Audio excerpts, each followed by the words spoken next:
Chapter 4. Nasa mall na kami at naglalakad, nasa paligid lang ang bodyguards ko, nakaon din ang jeeps ng phone ko. Nakakawit ang kamay niya sa braso ko, kaya sa tuwing may dinadaanan siya ay nahihila ako. Panay naman ang sunod ng bodyguards ko sa likod, may iba nga ay nagkalat sa labas, akala tuloy ng iba anak ako ng isang mataas na opisyal. Gusto kong matawa sa naisip, sana nga. Bes, may dumi ka sa buhok mo, sabi ko at pakunwering itinuro ang tuktok ng bahagi ng buhok niya. Pakunweri kong kinuha ang dumi sa buhok niya, pero buhok niya ang kinuha ko. Aray naman, sabi niya at hinimas ang buhok. Sorry, sabi ko sabay peace sign, inipit ko sa panyong hawak ko ang hibla ng buhok niya. Nagpatuloy kami sa paggala at binilhan ng mga gamit si Lee. Nag-stop over muna kami sa isang restaurant para i-treat siya since isang buwan ko din siyang hindi nakasama. Habang pumipili ng kakainin namin, nakita kong payuko-yuko ito sa lamesa at mukhang may pinagtatagwan. Nang makapili ng kakainin naman ay naglakad na ako papunta sa kanya na ikinagulat naman niya. May pinagtatagwan ka ano? I asked. Ha? Ako? Wala ano, may ano lang yung ano, nahulog yung ano, sabi niya. Para kang ewan, tara na nga at kumain, I said. Nagsimula na kaming kumain, nang mabusog ay inaya ko na siyang umuwi, nakakapagod ding gumala kahit paminsan-minsan. Salamat sa oras mo, Jean sabi ko. Welcome, you can count on me anytime, what are friends for? She said after that we bid our farewell. I remembered, nung hinihintay ko siya sa mall noong naaraw na din yun. Ako nakidnap at naging asawa nung unggoy. I find myself smiling, yuck. Ba't ako ngumingiti kadiri? Nang makauwi sa bahay sa mall, ubong agad sa akin si Lee at may hawak na chocolates.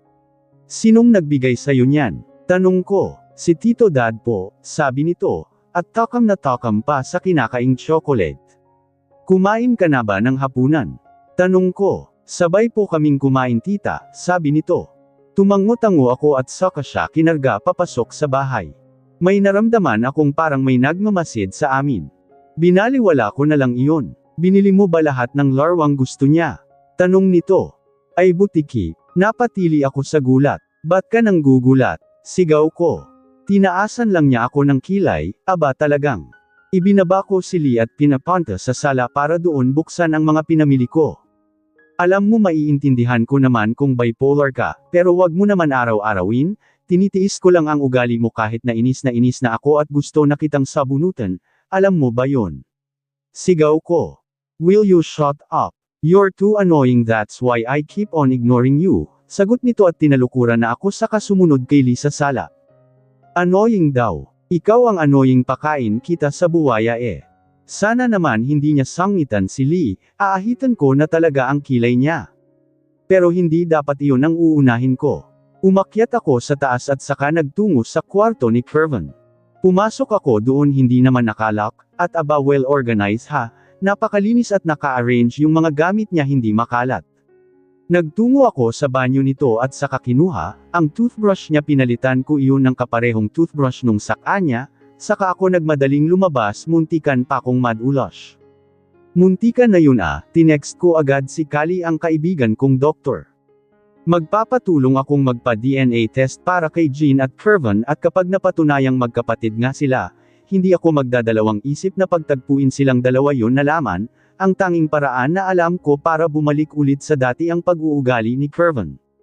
Sana naman pagkatapos nito bumalik na ito sa dating pag-uugali para, hindi na ako nabuwayzet sa kanya kainis. Kasi, makatulog na nga, kumain naman na din ako doon. Nagising akong dahil sa nauuhaw ako, kaya napagpasyahan kong bumaba para kumuha ng tubig. Tiningnan ko muna si Lee na mahimbing na natutulog sa tabi ko. Saka ako lumabas ng kwarto. Humihikab akong naglakad pababa nang may mapansin akong kung ano sa sahig. Ano ito? Natanong ko sa sarili. Umupo ako at hinaplos ang sahig, medyo madilim at tanging sinag ng buwan lamang ang naging ilaw ko. Itinapat ko iyon doon at halos mapatili ng mapagtantong dugo iyon. Sinundan ko ang bakas ng dugo hanggang sa mapadpad ako sa harap ng kwarto ni Kervin. Tinambul agad ang puso ko at walang katok-katok na binuksan ang pinto at pumasok doon. Pagpasok ko kadiliman agad ang bomb alert sa akin, pero may kunting ilaw galing sa sumisilip na buwan sa may bintana nito. Wala ito sa higaan niya at nakabukas ang ilaw sa banyo nito. Naglakad ako papunta doon, nakita ko itong nakahiga sa sahig, wala itong suot na damit at tanging pantalon lamang ang suot niya, likod lamang niya ang nakikita ko kasi nakadapa ito sa sahig. May tama ng baril ang kaliwang braso nito at patuloy sa pag-agos. Ang dugo nito, lumuhad ako sa gilid niya at ginaisang ito, inangat niya ang ulo niya at saka tiningnan ako. "Why are you here?" Nahihirapang sabi nito at pinilit na tumayo kaya inalalayan ko ito. "Wag mo muna akong sangitan, gamutin muna natin yang sugat mo," sabi ko at tinulungan itong makatayo. Inalalayan ko siya at saka pinaupo sa kama niya saka bumalik sa banyo at kumuha ng first aid kit. Bumalik ako doon saka siya pinatalikod sa akin at ginamo, ang braso nito, nasa may bandang likod kasi ng braso niya at ang tama ng baril. "Saan ka ba nanggaling?" Tanong ko. "Why are you doing this?" Balik tanong nito. "Wag mo akong sagutin ang tanong pag tinatanong kita," sabi ko at diniinan ng bulak na may alkohol sa sugat nito.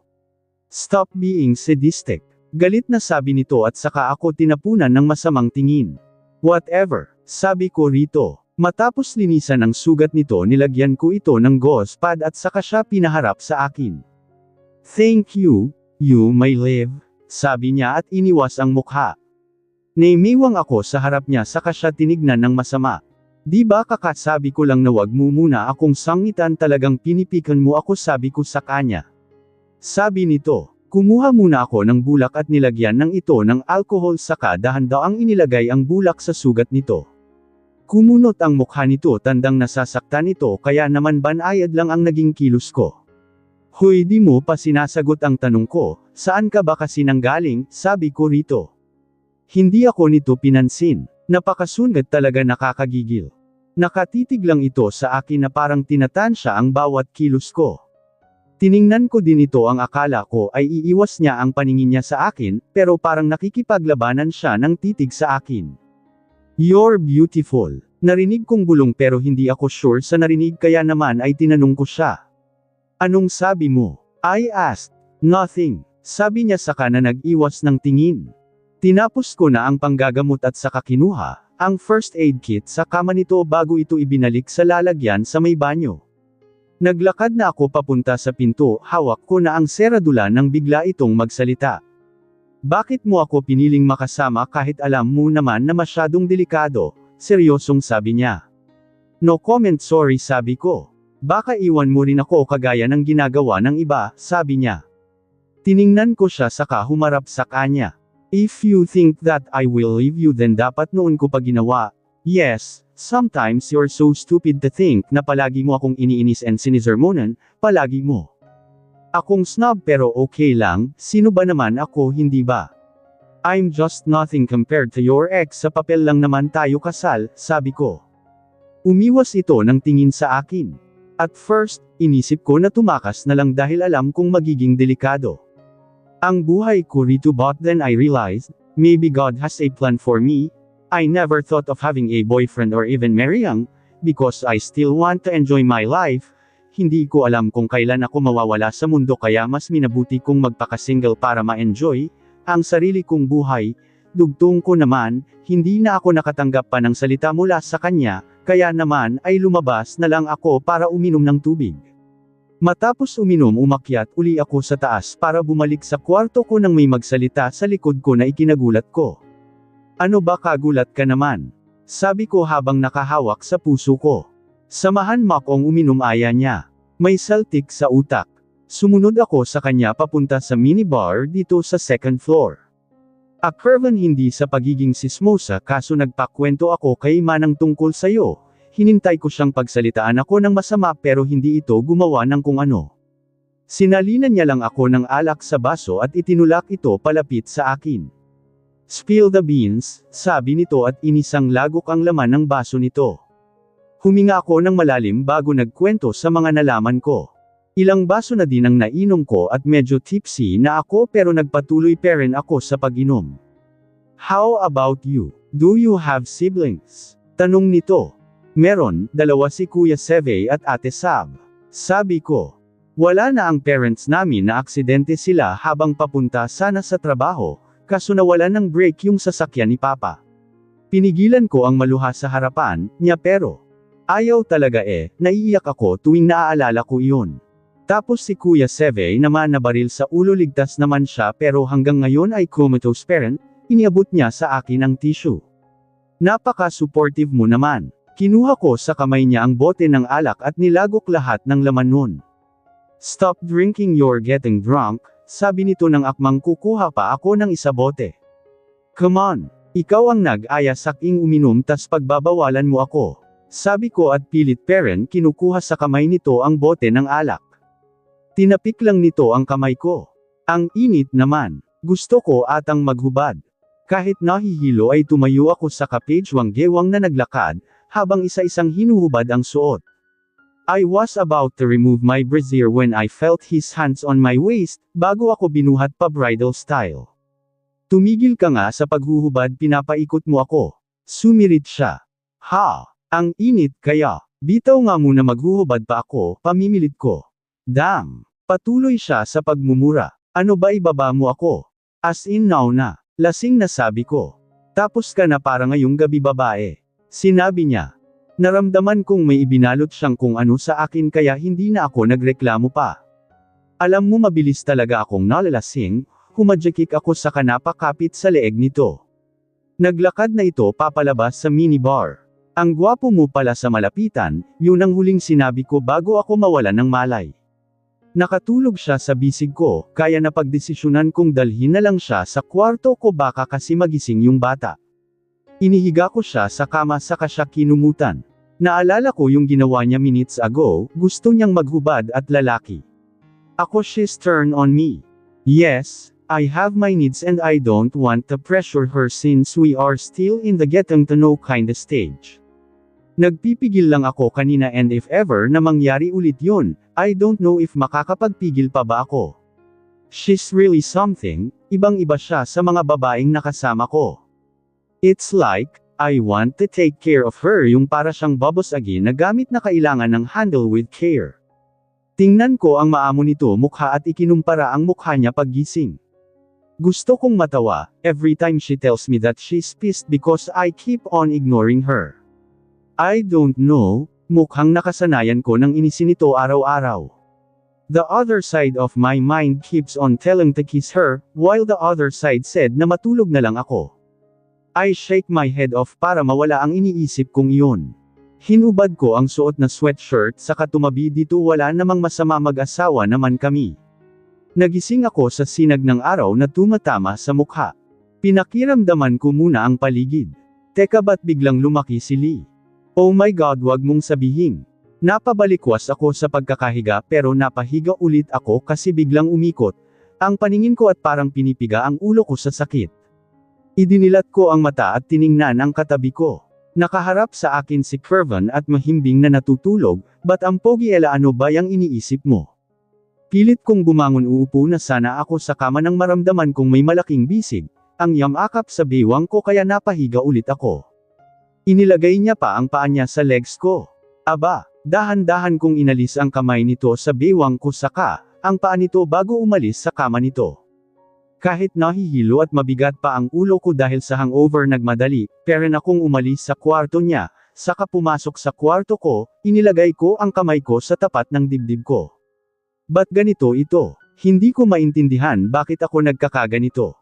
Inalis ko sa isipan ko si Kervin sa kanaligo, para mawala din ang hangover ko, buti na lang di pa nagigising Lee. Matapos makapagligo, ginaisang ko si Lee para makaligo na din ito. Nang makapag-freshen up na inaya ko itong bumaba, para makapag-almusal, pinaupo ko siya. Sa tabi ko si Lee at sinalinan ang plato nito ng pagkain. Nang ako na ang kukuha ng pagkain, nakarinig ako ng tunog ng takong ng sapatos.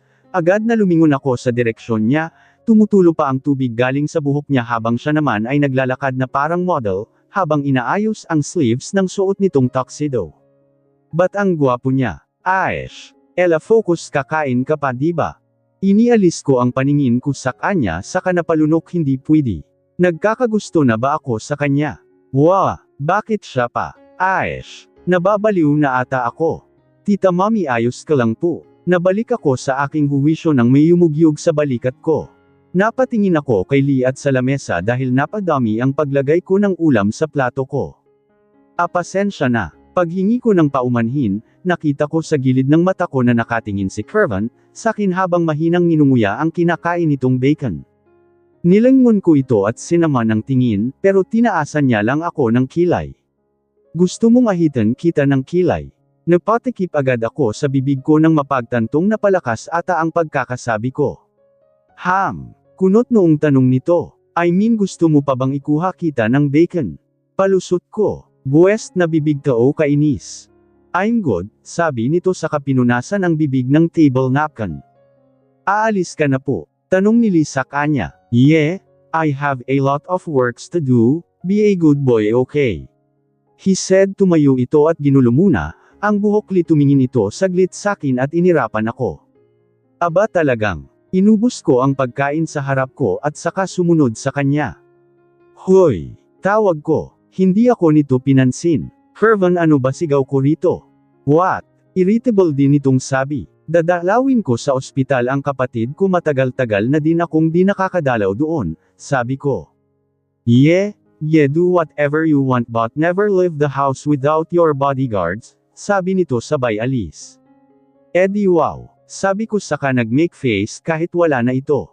Bumalik uli ako kay Lee tapos na itong kumain, kaya inaya ko itong umakyat sa taas at magbihis kasi dadalawin namin si Tito Pogi niya.